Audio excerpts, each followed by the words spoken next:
Selamat sore, Shalom, Bapak Ibu yang diberkati oleh Tuhan, umat-umat Tuhan di Jemaat Yosudipuro dan cabang-cabang, bahkan pemirsa di mana saja berada yang mendengarkan akan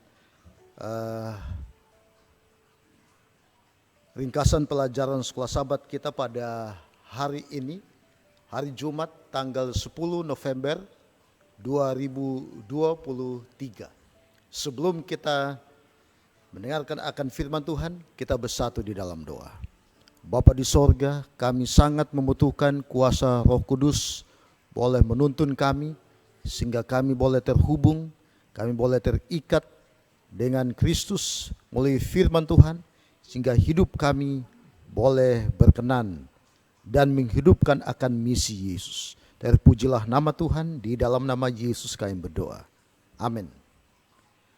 Saudara-saudaraku yang diberkati oleh Tuhan, di sore hari ini kita akan mempelajari akan ringkasan pelajaran sekolah Sabat kita, pelajaran yang ke-6, yaitu judulnya motivasi dan persiapan untuk misi.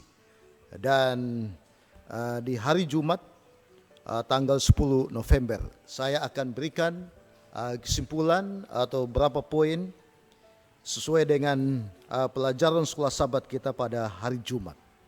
Yang pertama, bahwa pekerjaan misi harus dengan kasih yang dipenuhi dengan ucapan syukur karena apa yang Yesus telah dan sedang lakukan bagi diri seseorang.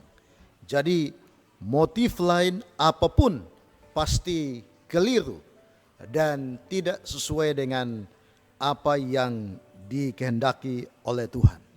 Yang berikut, bahwa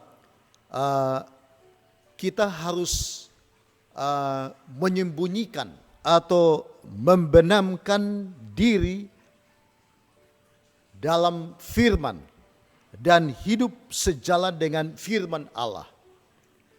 Dan ini adalah kunci untuk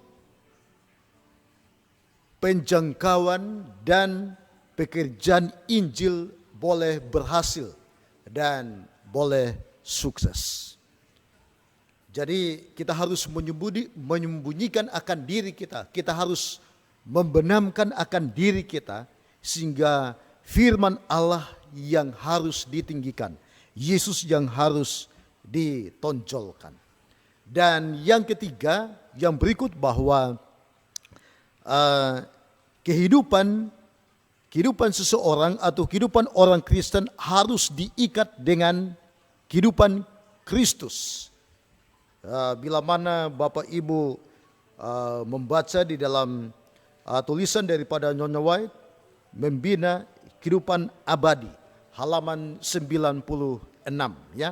Jadi kehidupan seseorang Kristen harus diikat dengan kehidupan Kristus. Seseorang atau seorang Kristen harus mengambil dari Dia, makan dari Dia, dan minum dari Dia. Karena Dialah atau Yesus Kristus adalah roti hidup yang turun dari sorga dan sumber mata air yang selalu segar. Dan jika Yesus selalu ditempatkan di depan, manusia akan mendapatkan akan kesegaran yang terus menerus dalam kehidupan keagamaan manusia. Jadi doanya akan seperti bercakap-cakap dengan Tuhan, ya.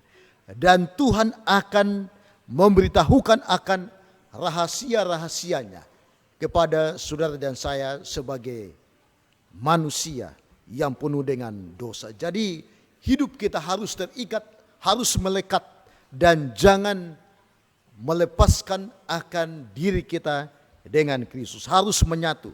Dan yang keempat atau yang terakhir, bahwa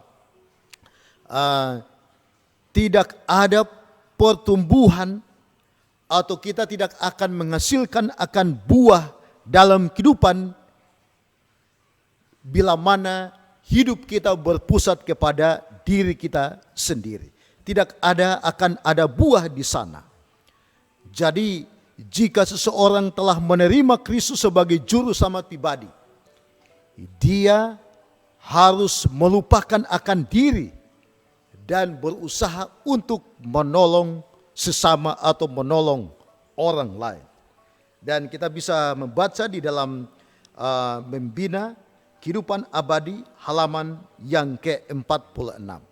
Jadi jika seseorang menerima Roh Kristus, maka Roh Kristuslah dari kasih yang tidak mementingkan diri dan bekerja buat orang lain akan bertumbuh dan mengeluarkan akan buah yang semakin dinikmati oleh orang-orang yang ada di sekitar kita.